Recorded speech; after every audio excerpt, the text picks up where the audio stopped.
Hello and welcome to day 14 of our countdown to Christmas. We've got another video for you today. We're continuing on with the grind, doing a daily video right up until Christmas Day. And you're either Team Necrons or Team Space Marines, and it's very simple what you're going to pick. And if you haven't been following this series so far, I'll put a little playlist on the top right for you now to be able to click. Go back to day 1, which is the 1st of December, and start from there because we're keeping tally on the scores right throughout the month. And at present, Team Space Marines are actually leading this with 7 points to 6. So let's see if these flyers can make any difference to those scores. So we've got the Doom Scythe today going up against the Storm Talon Gunship. So as for the points, the Doom Scythe is 200 points, whereas the Storm Talon is only 165 points, so there is a 35 point difference there. But there are available upgrades for the Storm Talon, which we can talk about in the damage output section. So we're going to get 5 topics today. We're going to basically compare these two units against those said topics. And then at the end of the video, there'll be an overall winner based on who's got the most topic points. So it's not really a competitive video, it's basically a bit of fun before Christmas. So let's begin the comparison with the stats. Now this one's a very easy one because the stats are virtually identical apart from the wounds, where the Doom Scythe has 12 wounds and the Storm Talon Gunship only has 10. Other than that, everything else is pretty much identical. The leadership is 10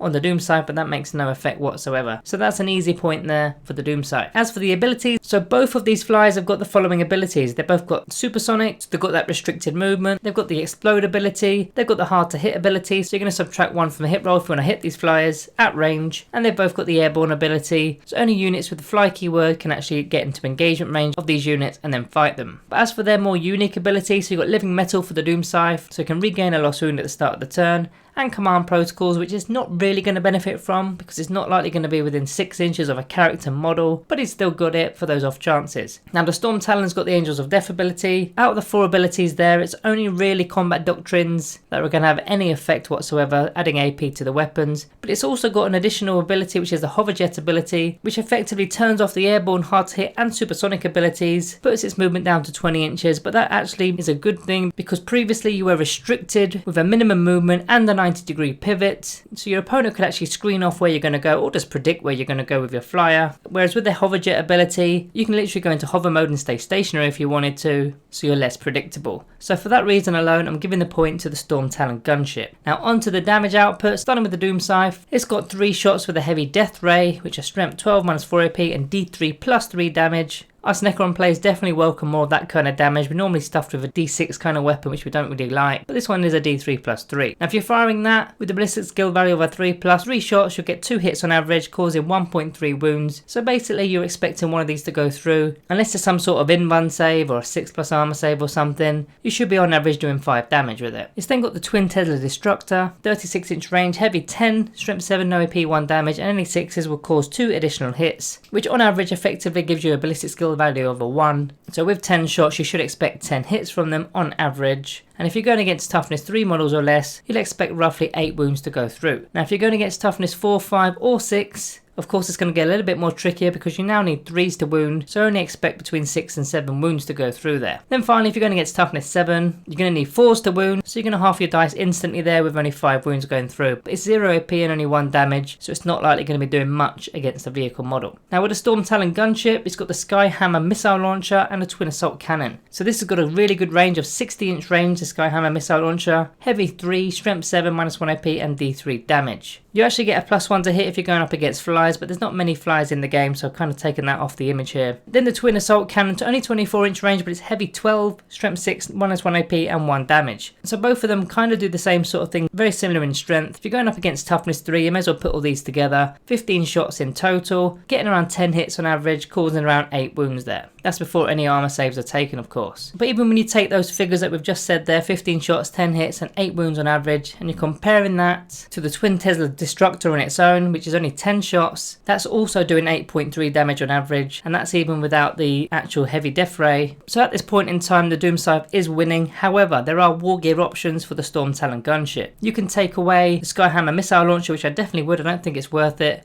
And you can get either of the following. You can get either 2 heavy bolters, you can get 2 las cannons, or the Typhoon missile launcher. So there are your options of the high strength weapons there with the crap missile or the las cannon. You've got a decent range with those. But to be honest, even if you take the 2 las cannons, which are strength 9, they're still not as good as the heavy death ray, which is 3 shots at strength 12. So for me, this is a point to the Doom Scythe. Now in terms of synergy, there's not much synergy here because they're both flyers. In terms of the dynasties for the Doom Scythe, there's 2 in particular that I'd use. Either the Mefrit dynasty to add more range, or the Zerakan dynasty to be able to reroll a single wound roll. Both of those are going to slightly affect what the Doom Scythe's damage output is. The unique stratagem available to the Doom Scythe is the atavistic instigation for a command point, which I very rarely use. But if you don't know what that one is, in the shooting phase, once you've shot your heavy death ray, you select an enemy unit within 3 inches of that target, and you can even select the target if you want to, and then you've got the following options. They've either got to brace or duck for cover. If they do brace and they're not a vehicle or monster, then they instantly suffer D3 mortal wounds, and if they duck for cover, then until the end of the turn, you -1 from all the attacks for each model in the unit, and they cannot fire Overwatch or set to defend. Now in some cases that could be a really strong stratagem, but I've very rarely used it as mentioned. You've then got a couple more stratagems, the Stellar Alignment Protocol, to be able to have the top bracket in case you've got a damaged Scythe and you want to be using your ballistic skill value of a 3+, and moving at your best movement. Then you've got the Curse of the Pharaon, so if you do get destroyed, you can automatically blow up as opposed to rolling for a 6. That's of course if you're surrounded by enemy models. The final one I wanted to mention, because it got a Tesla weapon, the Malevolent Arcing Stratagem for a command point, which can just throw out mortal wounds to nearby enemy units on a 4+. It's only a single mortal wound for each unit though. Now as for the Storm Talon Gunship, I thought I'd mention a few chapters that could work with the Storm Talon, starting off with the Crimson Fists, which I very rarely talk about on this channel. When you're firing range attacks against units that have got 5 or more models, you're going to get a +1 to your hit roll. Not too bad. You've got the Death Watch, who gets to choose an enemy battlefield roll, and then they're going to get to reroll wound rolls of a 1 against that battlefield roll. So for example, you could select troops, and all troops you're going to get to reroll wound rolls of a 1 against. You've got the Raven Guard to be within light cover. You've got the Imperial Fist to make the enemy units not receive light cover. Iron Hands to prevent being bracketed. You've got Salamanders to get to reroll a wound roll. And Black Templars because you can use that Templar Val to get a 5+ invulnerable save. So plenty of chapter synergy there. Now there is a bit of unit synergy, but it's not likely going to happen again because it's a flyer. It's going to be moving straight up the board.